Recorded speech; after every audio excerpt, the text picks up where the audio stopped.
नमस्कार. मल्हार टीव्हीच्या सकाळच्या बातमीपत्रामध्ये आपलं स्वागत. पनवेल महानगरपालिका कार्यक्षेत्रात येत्या 4 डिसेंबर रोजी राष्ट्रीय जंतनाशक मोहीम राबवण्यात येणार आहे. यामध्ये 1 ते 19 वर्ष वयोगटातील सर्व मुला-मुलींना जंतनाशक गोळ्यांचे वाटप करण्यात येणार आहे. महापालिका क्षेत्रातील सर्व लाभार्थ्यांपर्यंत पोहोचण्यासाठी ही मोहीम योग्य पद्धतीने यशस्वीपणे राबवण्यासाठी नियोजन करण्याच्या सूचना आयुक्त मंगेश चितळे यांनी केल्या आहे. महापालिका कार्यक्षेत्रात 4 डिसेंबर रोजी राष्ट्रीय जंतनाशक मोहीम राबवण्यासाठी महापालिका मुख्यालयात शहर टास्क फोर्सची बैठक घेण्यात आली. याबरोबरच नियमित लसीकरणाची बैठक घेण्यात आली.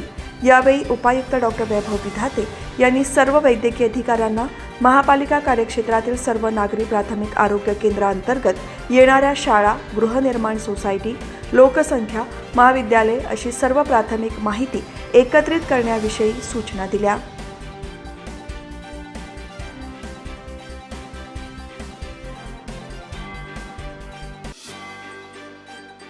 पनवेल तालुक्यातील नेरे येथे ज्येष्ठ नागरिकांसाठी कार्यरत असलेल्या शांतीवन या संस्थेमध्ये इनरव्हील क्लब ऑफ पनवेलतर्फे अध्यक्षा डॉक्टर वीणा मनोहर यांच्या नियोजनातून मोफत वैद्यकीय तपासणी शिबिर पार पडले. या शिबिराचा 80 ज्येष्ठ नागरिकांनी लाभ घेतला. या शिबिरात शांतीवन येथील आधारगृह, वृद्धाश्रम आणि कुष्ठरुग्ण यांच्या विविध तपासण्या करून त्यांना मोफत औषधे देण्यात आली. यामध्ये प्रामुख्याने डोळ्यांची तपासणी, मधुमेह तपासणी, हाडातील कॅल्शियमचे प्रमाण तसेच रक्तदाब, दंतचिकित्सा यासारख्या विविध तपासण्या करण्यात आल्या. त्याचबरोबरीने त्यांना आरोग्याच्या दृष्टिकोनातून मोफत वैद्यकीय सल्ला आणि औषधेही देण्यात आली. तसेच आरोग्याच्या दृष्टिकोनातून वैद्यकीय तज्ज्ञांनी ज्येष्ठ नागरिकांच्या शंकांचे निरसनही केले.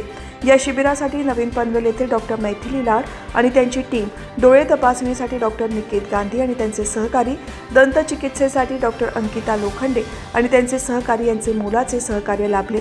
तसेच डॉक्टर सुषमा ससाणे, डॉक्टर शुभांगी पत्की यांचेही सहकार्य लाभले.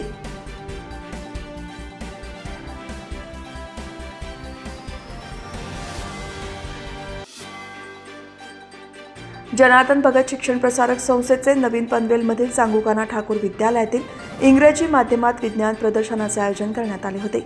या विज्ञान प्रदर्शनात 5वी ते 10वी या विद्यार्थ्यांनी अनेक कल्पक वैज्ञानिक प्रकल्प सादर केले.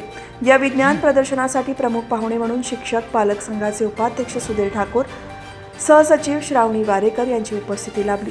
सृष्टी नक्ती, कैवल्य पाटील, प्रणव मेस्त्री, सांकवी वैदू, वैदिका भुयार, आर्या सूर्यवंशी यांचे प्रकल्प वैशिष्ट्यपूर्ण ठरले.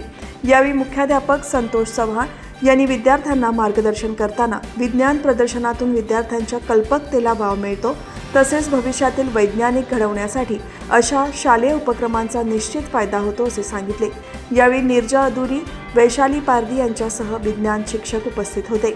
या प्रदर्शनात एकूण 93 प्रकल्प सादर करण्यात आले.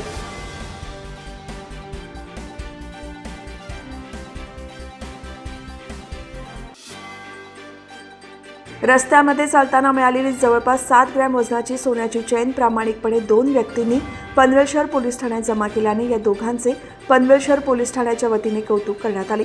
अंकुश इंगळे आणि संतोष कोळेकर हे दोघे करंजाळे परिसरातून पायी जात असताना त्यांना रस्त्यात जवळपास 7 ग्रॅम वजनाची सोन्याची चेन पडलेली दिसली.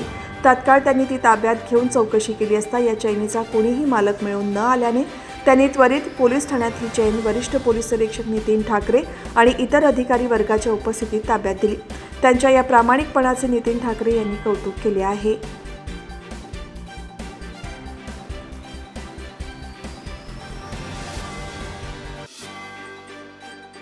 मुंबईत 24 नोव्हेंबर 2008 रोजी दिवशी अतिरेक्यांनी मुंबईत दहशतवादी हल्ला केला.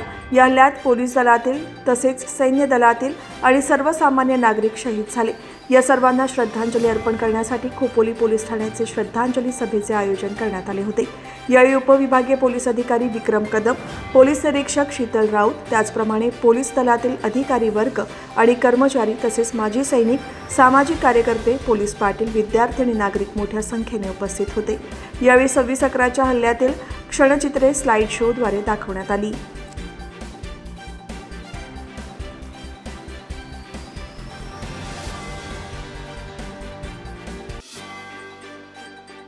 सव्वीस 11 रोजी मुंबईवर झालेल्या दहशतवादी हल्ल्यात शहीद झालेल्या पोलीस अधिकारी आणि कर्मचारी यांच्या स्मरणार्थ कर्जतमध्ये रक्तदान शिबिर आयोजित करण्यात आले होते.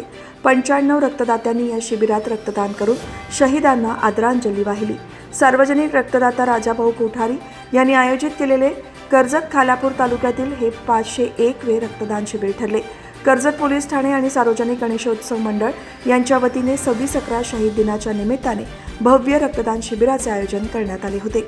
या शिबिराच्या प्रारंभी शहीदांना श्रद्धांजली वाहण्यात आली.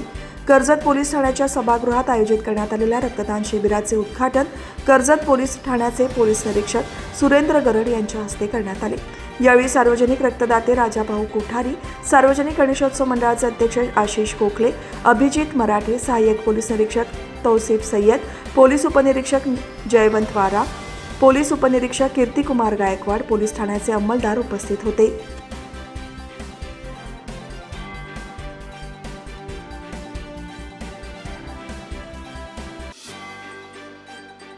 पनवेल महानगरपालिकेच्या मुख्यालयात मंगळवारी संविधान दिवसानिमित्त भारतीय संविधानाच्या उद्देशिकेचे सामूहिक वाचन करण्यात आले. यावेळी आयुक्त मंगेश चितळे यांनी आपल्या संविधान उद्देशिकेबाबत जाणीव जागृती निर्माण व्हावी, स्वातंत्र्य, समता, बंधुता याबाबत सजग होण्याच्या उद्देशाने या संविधान उद्देशिकेचे वाचन करण्यात आल्याचे सांगितले. तसेच महापालिका कार्यक्षेत्रात घर घर संविधान अभियान राबवण्यात येणार असल्याची माहिती दिली. यावेळी अतिरिक्त आयुक्त भारत राठोड, उपायुक्त कैलास गावडे, उपायुक्त बाबासाहेब राजळे, उपायुक्त डॉक्टर वैभव विधाते, मुख्य लेखाधिकारी मंगेश गावडे, मुख्य लेखापरीक्षक निलेश नलावडे, मुख्य वैद्यकीय अधिकारी डॉक्टर आनंद गोसावी यांच्यासह महापालिका अधिकारी आणि कर्मचारी मोठ्या संख्येने उपस्थित होते.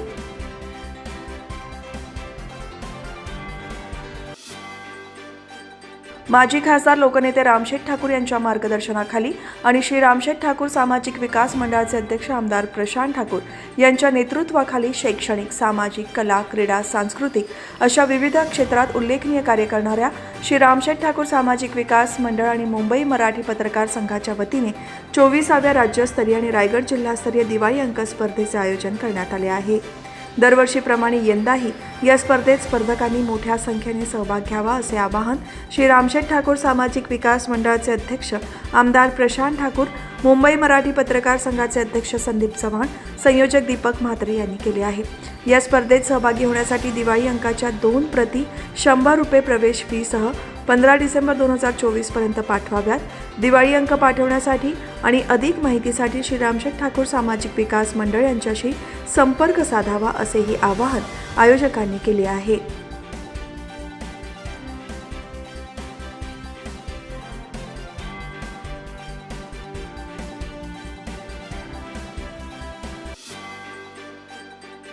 एकीकडे बोचऱ्या थंडीची चाहूल लागली की बाजारात हिरवे मटार आणि गाजरे नजरेस पडतात.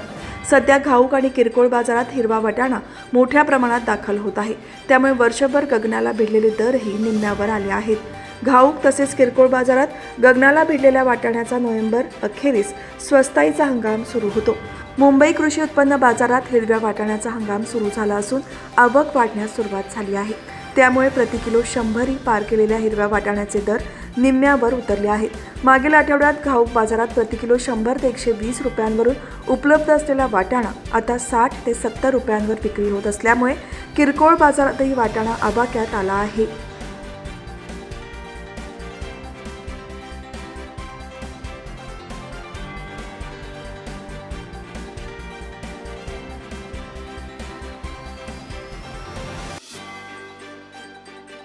सिडको महामंडळाच्या माझे पसंतीचे सिडकोचे घर या महागृहनिर्माण योजनेला नागरिकांचा अभूतपूर्व प्रतिसाद लाभत असून योजनेचा प्रारंभ केल्यापासून सुमारे 1 महिन्याच्या कालावधीत 92,000हून अधिक अर्ज प्राप्त झाले आहेत.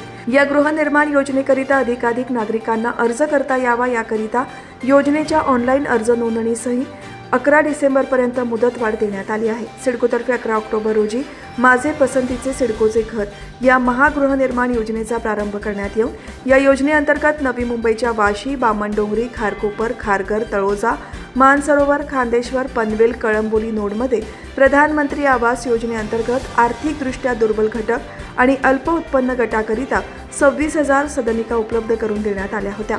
अर्जदारांना आपल्या पसंतीची सदनिका निवडण्याचे स्वातंत्र्य हे या योजनेचे वैशिष्ट्य आहे.